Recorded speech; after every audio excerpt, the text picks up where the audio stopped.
I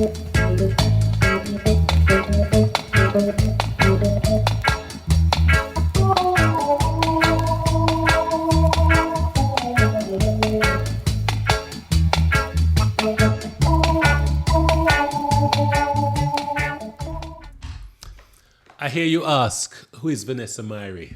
I'm here to tell you. Let me put on my reading glasses so I can read properly. Vanessa Myrie is a proud alumni of Mannings School, class of 2004. Originally from Negril and now based in Los Angeles, she's a licensed clinical social worker with over a decade of experience in healthcare, specializing in geriatric care and mental health. Vanessa supports older adults and families affected by Alzheimer's and other dementias, and also provides culturally sensitive care to people of color living with cancer. Her path from Mannings to a career in social work reflects a deep commitment to healing, advocacy, and service. Outside of her clinical work, Vanessa represents the US West and Midwest on the Global Jamaica Diaspora Youth Council, where she works closely with Jamaica's Ministry of Foreign Affairs and Foreign Trade to connect and empower the Jamaican diaspora, particularly first, second, and third generation Jamaicans, and to amplify the youth engagement. She remains connected to her alma mater, having co-chaired the class of 2004's 20th reunion in 2024. Vanessa now serves as a chair and fundraising director of the Shades of Blue Legacy Scholarship Program, which provides financial support to current Mannings students in need. That is Vanessa Myrie. Thank me later. Hi, this is Roger Smith of the True Blue Lounge, and today I have a 2004 graduate, Vanessa Myrie. Vanessa, how are you? I am doing well, Roger. How are you? I'm doing really good, really good. Hey, I'm grateful that you were able to come on this platform as a 2004 graduate. So they're getting nice and younger now. So this is really, really good. We're seeing some of the people that can actually relate to the kids now because of their age. So that's good. So whereabouts are you at the moment?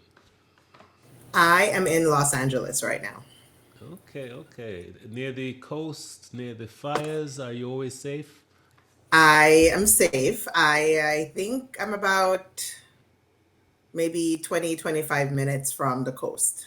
Okay, good, good, good. Yeah.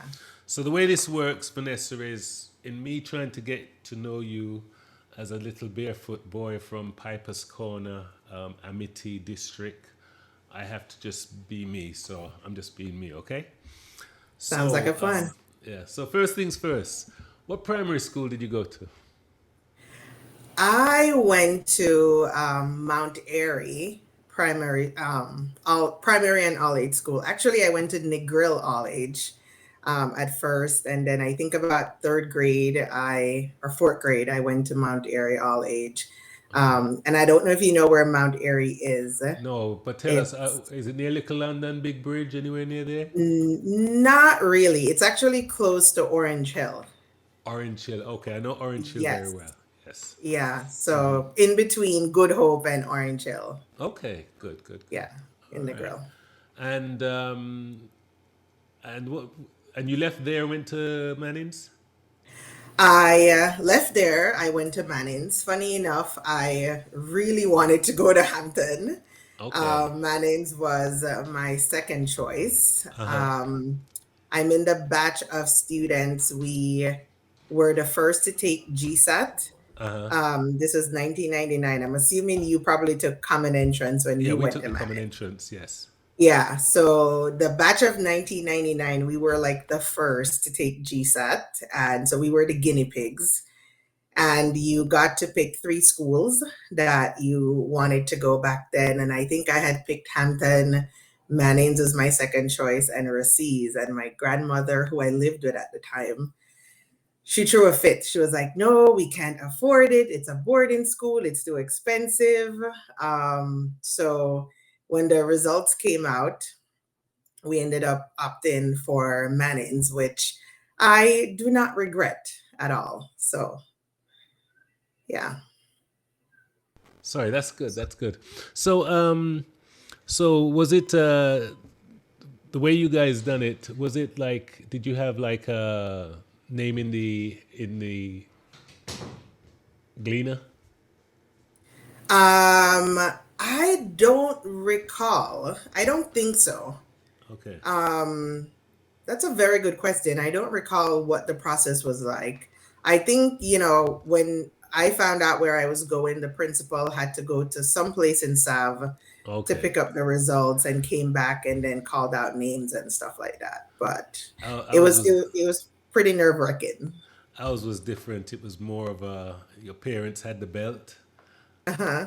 and the Gleaner comes out, and you know your parents know these parents, and you don't want to be one of them kids that parents hear that their friends pitney pass and you didn't. You didn't want to be that person, you know. Cool, Mhm. cool. So how did you get to school from Mount Airy?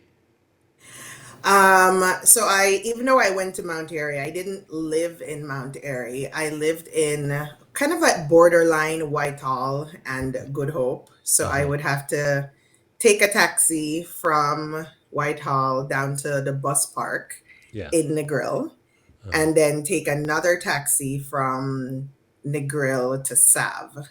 So it Wow. was it was a it was quite a little commute to get there every day. It's amazing when you think of what we done to get to school, how easy Mhm. kids have it now. You know? Wow. They just get taken to school these days, not That's right, having yeah. to do all of that The commuting in terms of carpool on line. their own. Yeah, the Yeah. carpool line, you know. Just jump Yeah. out, jump in, you know. Okay, so here the easy questions. I'm gonna try it cognitively, see where you are. First Yeah. form, name five guys and five girls. Five guys and five girls. Let's see. Katisha Smith. I would say Tamara Baker. Um, Francine Donaldson. Rashida Henry. And Anise Campbell. Okay. Five girls. The guys one Mhm. will be interesting. Five guys. I would probably say Kenroy Williams, Kurt McKenzie, to Saint Ewan, Demisco O'Connor, and Ramel Banton. Wow. Wow. Good, good. So at least you have all your faculties about you, so you're all right. The memory's still a kick for right now. That's right. That's right. That's right. Are you an Android or an Apple person? I am totally an Apple person. Have always been an Apple person. Okay, okay. Me too. Me too. No, but I Yeah, haven't always been. But it after a while, once you get in, you can't get out. You know. you got converted. Yeah, yeah, yeah. What's your drink of choice? My drink of choice, I would probably say my drink of choice is rosé all the time.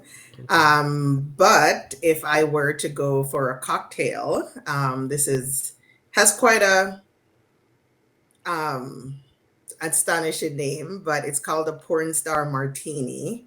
Oh wow. But it's very delicious. Uh, And so that would be like my cocktail of choice. But if I am just simply ordering something, I would always go for a rosé. okay, cool. What about Jamaican meal, and then and give me your foreign meal after. Jamaican meal. I am pretty basic. So I would probably say fried chicken with curry goat gravy and rice and peas. That's it for me.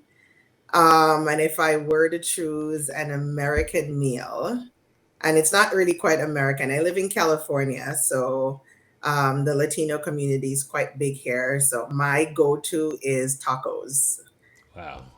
anytime. I love tacos. Nice, nice. Yeah, I'm on a border, state as well, so Mhm. it's pretty popular here too. Okay, okay. So Vanessa, tell us about leaving Mannings and what you've been doing with yourself and how you got to be in California. Uh, let's see. So I left Mannings in 2004 and um, I went to Northern Caribbean University in Mandeville. I grew up with my grandmother, so we were Seven-Day Adventists. So I think naturally that's where she wanted me to go to. So I went there for a year and then I migrated afterwards and I moved to California. My mom lives here and all of her siblings, they've been living here for years. So naturally, that's kind of where I ended up. Yeah. I came to California. I would probably say the assimilation process was a little bit more challenging than I thought it would. I When I came here, I didn't have like a lot of family members who had gone through the college education system, so that's something I had to like navigate on my own. And when I came here, I was like, I don't know a lot about this country. Of course, you know from like TV and stuff like that. So I opted to kind of go a non-traditional route where even though I had finished high school, I took some time and I took like the GED, the American version of high school. Right. And in retrospect now, I think that was probably the best thing I did for my academic career because it not only allowed me to get accustomed to how Americans do things, their form of writing and reading and all of those things, but it got me to learn a lot about the culture. So I did that, passed the GED, then I went to a community college for a few years, transferred to California State University, Northridge, got my bachelor's in social welfare. I have always been very interested in working with older adults. And I knew even when I came to America that I wanted to be a social worker. So I minored in gerontology when I was in undergrad. And then from undergrad, I went to USC, um, University of Southern California, and I went in wanting to just pursue my master's in social work, but ended up staying there for 3 years and getting two masters. I also got a master's in gerontology. And since then, I kind of ventured out on my social work career and I do a lot of clinical work. I work in a hospital setting, primarily in geriatric medicine. My expertise is in dementia and Alzheimer's care. And I also do some private practice work with mental health as a therapist. And I also facilitate a weekly group for people of color who are living with cancer. So, kind of like a mixed bag of clinical work. Busy, busy. So, I it's am. I was thinking, wow, she maneuvered from doing a GED all the way to having a double master's, and I was thinking, where do you get not even to mention the money, but where do you get the drive from to keep going? That is an interesting question. Growing up, my grandmother used to say that ambition is sell a shop, and I never understood what that meant.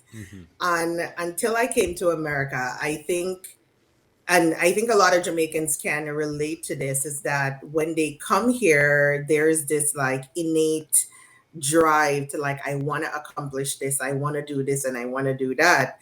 And sometimes the our brains are moving too fast for the way America functions. Right. But I think for me, I've always had an end goal in mind, career wise and academic wise, of where I wanted to go. And there are several times I got derailed or I had to take a detour from that. But nonetheless, I ended up right where I wanted to be. Right. So I think really it was, I had a plan and I worked on that plan regardless of the obstacles. And trust me, there were a lot that came. But Did your family members give you a lot of encouragement and stuff, or you were just that girl going to college? Um, I I wouldn't say they weren't discouraging. I think I was always pretty self-sufficient. I didn't necessarily need the encouragement from them at all. Right. And everyone was just used to me. And this was even when I lived in Jamaica. I just kind of always charted my own course. I always figured out what it is that I was doing. And I'm a pretty nosy kid. So if I don't know, if someone in my family doesn't know, best believe me, I go find somebody will know. Right. And so that really helps for me personally in terms of how where I've gotten so far and assimilate into American culture. Okay. Okay. So tell me about a job or part in your career that you didn't like, and how did you overcome it? Ah, whoa, let's see. Um, I think there's one point in graduate school where, as a social worker, you have to do what's called like internship or practicum.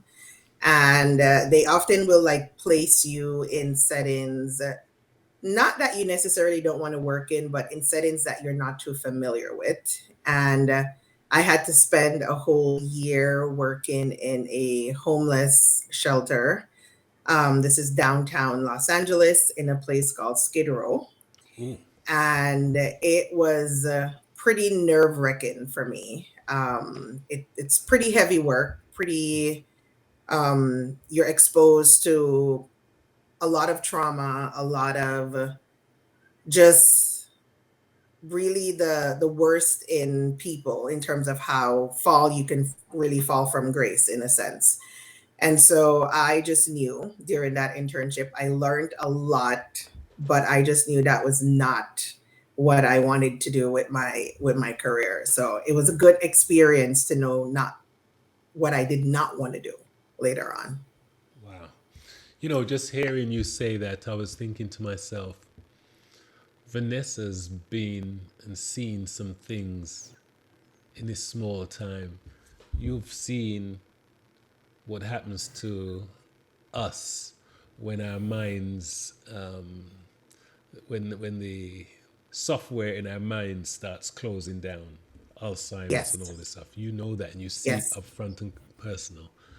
You've seen where someone could be living a normal picket fence, 3, 4 bedroom house, job and everything, and is now on the streets in Mhm. X amount of time. So how do you put all that in your head and think what's this world all about?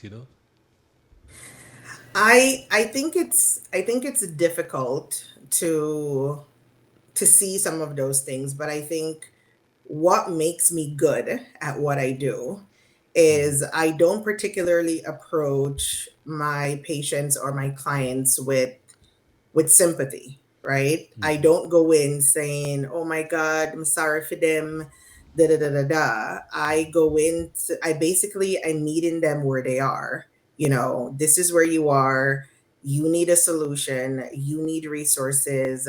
You need connection, and that's what I am here for. It being a social worker, you really do see people at their worst, and you have to be mindful of the role that you play or the positionality that you have in easing some of that distress for people when you do engage with them. So, yeah. How do you make sure that the environment you're in doesn't drag you down, make you come home, take off your shoes, get the buckler in, nephew card, Rose won't be able to do what you want to do, and really go for it. What stops you?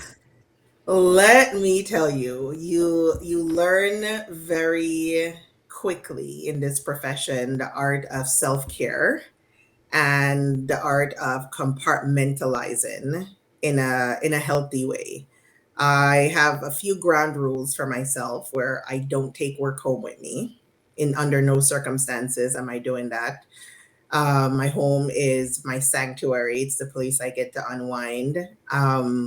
So that is one. The other thing too is that I make sure that I'm also engaging with my friends, with my family, And the one thing I would always say to my friends is like, I don't sign myself up for drama, right? I don't go out of my way looking for it because I get paid to deal with it. And so I'm very intentional about conversations that I engage in, particularly outside of work, because work is very heavy. So I try to keep a very active social life as much as I can. And For what I do, I always say every therapist needs a therapist. And so engaging in therapy for myself has also been very helpful in making sure that as others are pouring into me, I have a place to pour that out as well. So, Okay. yeah, Energy transfer. totally. Are you religious, and how does religion help you in your life? I am religious. I would say I'm not as religious as my grandmother would want me to be, given that we were raised in the Adventist church. But I am a strong believer in God. I'm very God fearing. I, you know, don't particularly go to church every day, but I have my personal relationship with God. A lot of the principles that I was raised with in the Adventist church has carried over into my adult life. I think quite a few of the people who know me would tell you that I'm quite conservative. And I think a lot of that stems from really how I was raised. Yeah. Okay, okay. When we expire, what do you think happens to us? That is a good question. I don't know. I really don't know. Um, you grow up here in Bible study, all of these concepts of you go to heaven and what that looks like. I don't particularly think, and you would think that this is something that I would put a lot of thought in, given that I work with older adults, but I am more so all about I'm conscious of this opportunity that I am given in this life and I care to make the best of it. What comes after, I try not to think too much about that. That's healthy. That's healthy. Yeah. Cool, cool. Hey, tell me some work that you, because I get the impression that you're heavy into the alumni stuff. So tell us about it. Yes. So I co-chaired the 2004 reunion last year. We celebrated our 20th anniversary Okay. and it was amazing. 14 of us who are living all over the world, Japan, England, Canada, the US, Turks and Caicos, we're pretty much all over. We got together, we created committee and we basically said we're going to host our reunion. I think the barrier that we came up against in hosting this reunion was that we couldn't identify another cohort who was in our time frame who had hosted a reunion, and so we didn't have a blueprint. So I kind of, went about asking other chairs from committees, the older folks, 82, 83. I think it was at one point 85, I think. And, they gave us some pointers on things to look out for in hosting our reunion. So that was helpful. But as it pertains to coming from the year group into the 2004 was the first class to be able to do that. And so when we started hosting or started planning our reunion, we were like, you know what? We're going to be as transparent as we can about what we're doing. And so, in hopes that it would motivate other cohorts to host their reunions as well and give back to Mannings. So, that is really what we did. We hosted a 3-day reunion last year. We also gave back to the school in two ways. We um, gave back to the institution in the sense of creating a social space on campus. I'm not sure if you know the walkway when you're walking into campus, where those willow trees are. We Yes, I do. installed benches along that walkway. because students were usually sitting at the Thomas Manning building or on the porch of the Thomas Manning building, but that's getting ready for renovation right now. So there weren't necessarily a lot of social spaces on campus for people to just sit and engage with. So that was one of our donations, and we kind of rebranded that area and call it the Legacy Walkway. And the reasoning for that is because that is the path everyone takes in and out of Mannings. And the second thing that we did was we established a scholarship program called the Shades of Blue Legacy Scholarship Program. And last year we donated $1 million in scholarships to students. And we just wrapped up cycle two of that program this year. And we gave away a little over 1.7 million in scholarships. So the class of 2004 is very proud That's great. of all our efforts and ways in which we're giving back. Tell me, why do you feel that it's important to give back, and where did you get that spirit from? Mhm.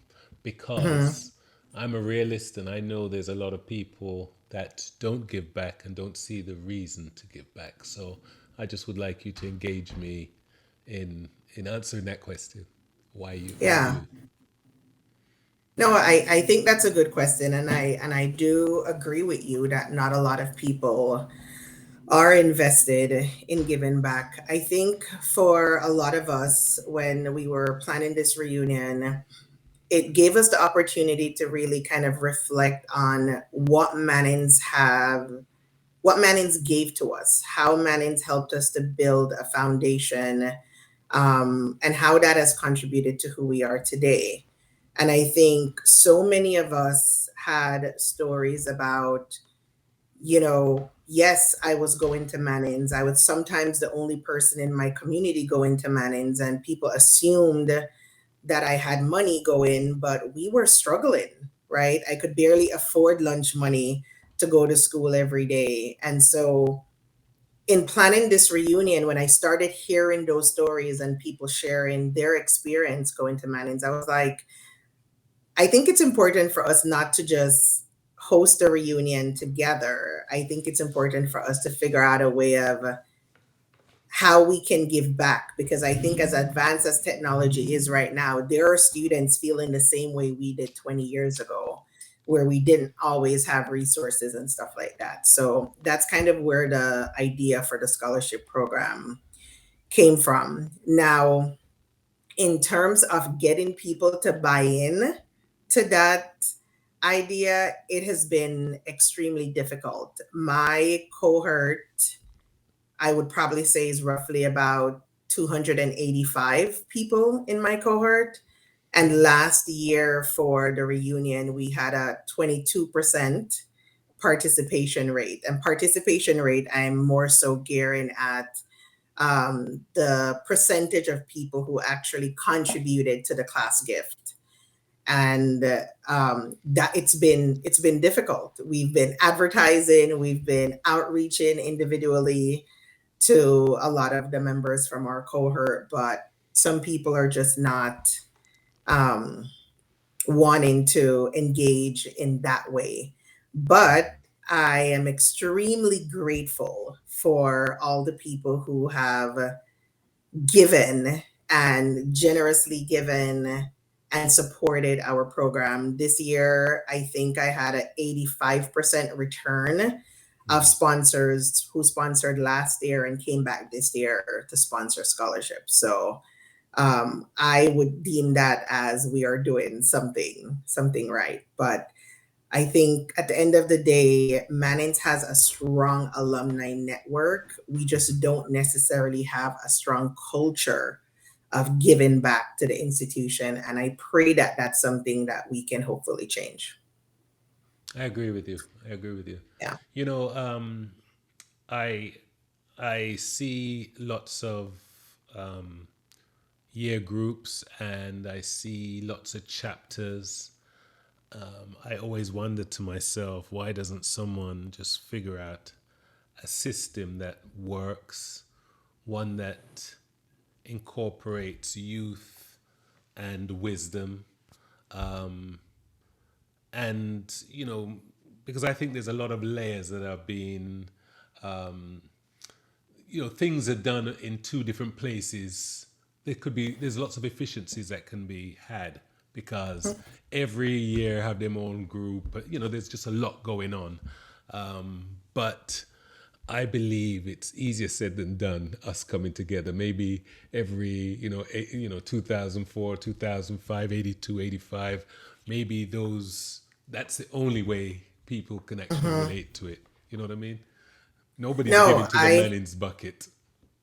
yeah, I totally get you. I think when you look at the landscape of who's giving back and who's organizing, there is the chapters, there are the year groups themselves, and then there are people who are just doing their own individual thing. And I think at least where I have seen a gap in bridging all of these different entities is that the school right now doesn't have a alumni liaison, or at least if they do have one, I'm not aware.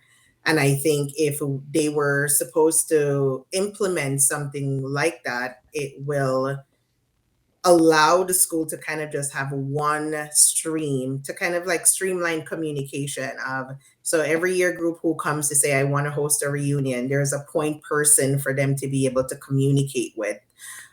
These are the do's and don'ts. This is what we have the capacity to do as a school. This is what we don't. And so I think everyone is trying to give back, but then there's not a cohesive way in which it's being done. And if there were, I think the school would be better off, or in a better position, or will be able to mobilize all of these different groups a little bit more efficiently. So I agree with you. There is that, all of these tenants wanting to contribute, but there's not a streamlined way in which it's being done. Yeah, yeah, yeah.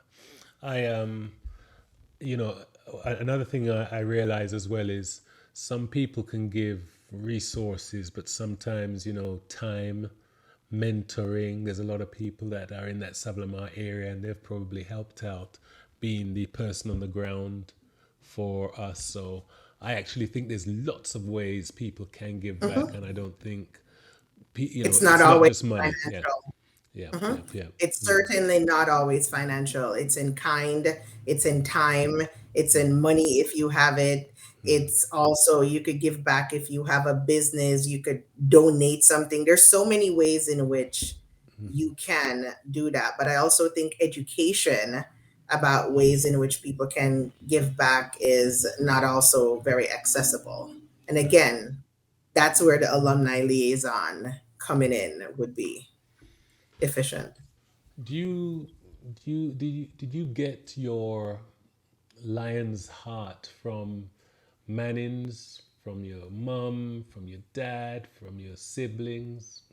Where did you get the competitive nature from? And you can't tell me you're not competitive because you don't get from a GED to having two masters without you having to looking at the ladder and say, nope, may I forgot up one more step. Nope, may I forgot up one more step. You know what I mean? It's easier to give up. There were so many stages in that progression that you could have said, it's okay now. I could have done my bachelor's. It could have been okay. Mhm. So tell me, what's going on? I think that's a very interesting question. I would say my competitive spirit, if I were to look at my siblings, I would probably say that certainly came from my dad.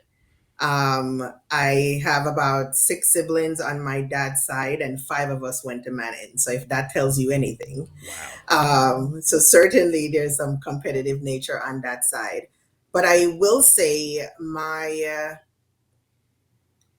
ability to work from a community perspective, and I think I have an innate ability of bringing people together for a common good.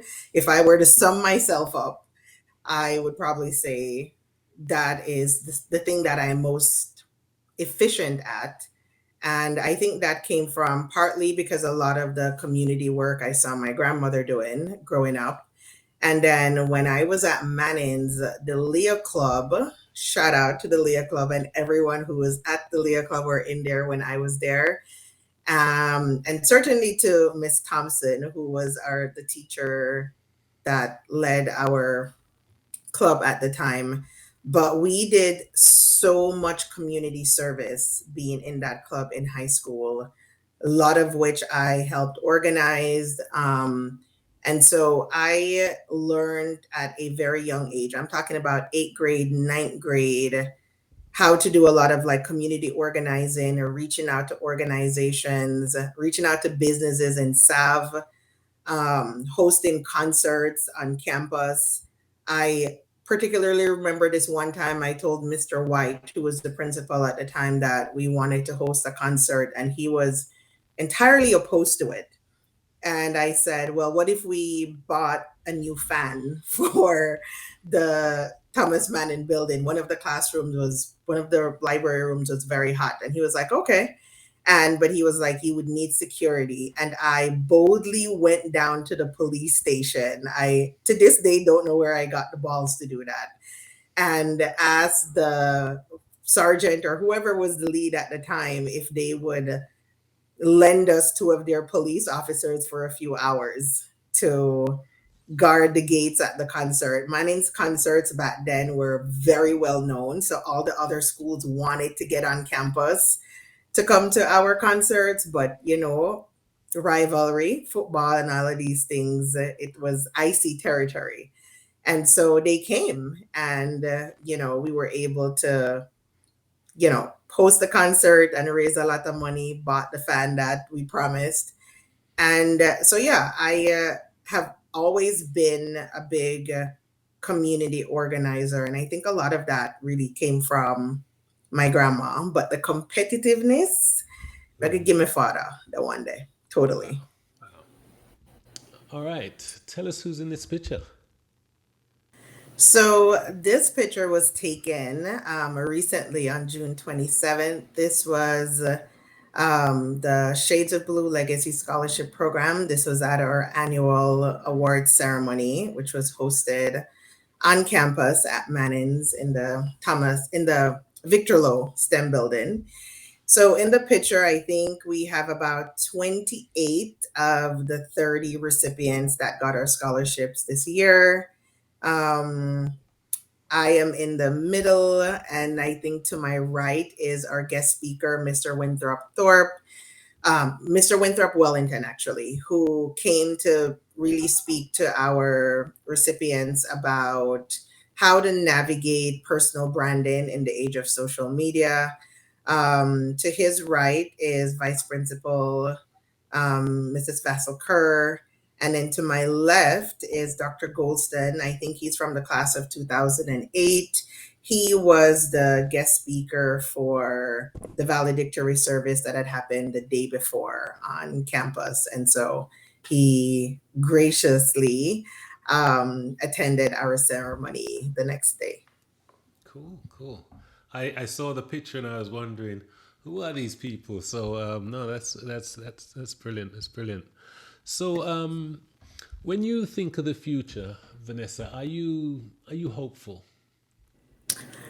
Um, are you asking that personally? If I'm Personally, and especially that someone that's seen Skid Row. I'm asking you because you should see you've seen things that most people have nightmares about. I have. I would say that I am hopeful. I think in terms of I think for in the age that we're living right now, and if I'm speaking to where we are right now, a lot of people are scared and worried about all of these changes, whether it's politically, immigration wise, and all of those things. And I think as humans, we're constantly evolving and things are changing, not sometimes to how we want it to. Mm. But I believe that innately humans look out for each other, and they're they're good. I do think that we do heal in the sense of community care, which is something that I am pretty big on. So I am hopeful Okay. about the future. I've got one other question for you. Hmm. Can you see this picture? I can. I want to know how the youth they're so lucky. That is actually a good question too. This is a interesting picture. It's a mixed bag of, I think I'm trying to figure out if we were all in the same class. It's a possibility. But some of the people in this picture I was in the first form with, and other people I kind of met along the way Do at you know their Mannings. names? I do. I know everybody in this Oh, picture please, actually. please, please. Top left. If we're starting in terms of who's in the front row, on the left is Raquel Green. Her mom actually is Miss Sheena Williams, who used to teach at Mannings. In the middle is Janice Sergio, and then on the right is Melissa Brown, I think. Um, Standing behind Melissa is Joanette Talker. Beside her is Linnea Williams. Then there's Deandra Jackson. And the lucky guy is Mr. Conroy Wedderburn, I think. Then there's me. And then there is Jessica Davidson, who's actually a educator at Mannings today, and from our cohort. And then there's Jody Ann Williams to her left. Can someone in the comments tell me how many children Mr. Wedderburn has? That's what I'd like to find out. Just put it in the comments. Just wanting to know if they say chicken I go bigger seat than foot. I just want to know if that's true or not. Cool, cool, cool. Hey Vanessa, I don't know if there's anything else you want to let us know about yourself, but I just want to let you know that I'm really truly grateful that you spent the time to talk to me. Scolded me for not entertaining a younger crowd. So honestly, you name them. Anybody interesting like yourself, I will speak to. So really, really thanks for spending this time and talking to me. And if there's anything you need to say to the people, in the 2004 alumni, let them know. Thank you. Totally. I just want to say to the class of 2004, I big up on yourself for all the support that you guys have been given, particularly to our scholarship program and certainly to the sponsors within that cohort. And to all the Mannings alum who are not from the class who we've reached out to this year who've sponsored our scholarship program. I think really the biggest takeaway or the biggest message that I have is for all of the cohorts at Mannings who are in the 2000, even if you're in the 90s, if you have not hosted a reunion, I would love for all of you guys to experience what the class of 2004 got to experience last year. And this is your cue to get your batchmate them, get your classmate them, and host a reunion. It doesn't have to be big, it doesn't have to be grand. And then it would certainly help if you incorporate a give back component to that reunion, and so that Mannings can benefit. Shout out to the class of 2005 who is hosting their reunion next weekend. This is the domino effect that we wanted to have when we hosted our reunion last year. And I was recently in contact with someone from the class of 2006, and they are laying the groundwork for their 20th reunion next year. And so I hope the ripple keeps going, and that all of us as Mannings alum, whether we're young, old, or anywhere in between, can come together and give back to the institution that has really given us so much. It's nice. Thank you very much. Thank you, thank you, thank you.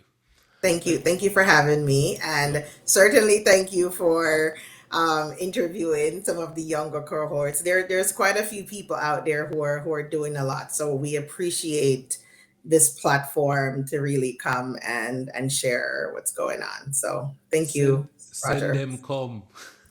Okay, I All will. right. Thank you very much. Take care. Take care. Bye.